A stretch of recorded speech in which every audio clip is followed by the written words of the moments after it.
It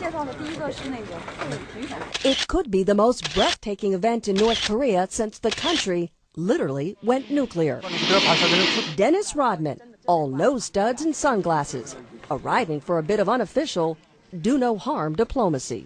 We got invited and we just come over and have some fun and hope that, it'll be some fun. For a chance to wear his cobalt blue track pants and Ralph Lauren polo cap in a country that officially bans, well, lots of cool stuff, usually including American tourists. You could say that exposing North Korea to Americans gets them away from this relentless propaganda of the evil American imperialist and shows them that Americans are just normal human beings, although it's hard to say Dennis Rodman is exactly a normal human being. In this case, he's TV talent for an HBO series special being produced by Vice Media. Rodman and his Hoops delegation are not the first Americans to enter North Korea.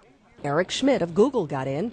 Laura Ling stumbled across the border, only to be held and then released. The New York Philharmonic Orchestra tried to lull the not-so-democratic People's Republic with a bit of musical diplomacy. Way back when, there was Muhammad Ali. We've been to over 121 countries around the world in the past 87 consecutive seasons that the Harlem Globetrotters have been around. So, I mean, we love every place that we go. Everyone accepts us for who we are. Who they are is the Harlem Globetrotters, touring hotspots as Goodwill ambassadors. We're going to show them what we do as being Harlem Globetrotters, a lot of magic with the basketball, a lot of wizardry. And a retired NBA phenom, equally astounding as a fashion icon. Dennis is Dennis. He'll do anything. We've certainly seen that. And if someone said to him, hey, you want to go to North Korea? And he said, sure, absolutely. When was the last time that Dennis Rodman was relevant? It's been a while. So it's a way for a guy like Dennis Rodman, who has a clothing line, who is a business person, to be able to be relevant in the marketplace again. What does Kim Jong-un, still taunting his American enemy, gain by letting Rodman and his buddies worm their way into his rigid, militaristic state?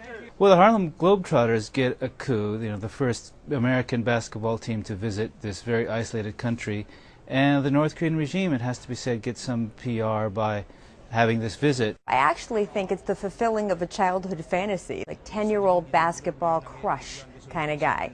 So here's a guy who had probably a poster of Dennis Rodman on his wall at some point, or whatever the North Korean equivalent of that is. Suzanne Malveaux, CNN, Atlanta.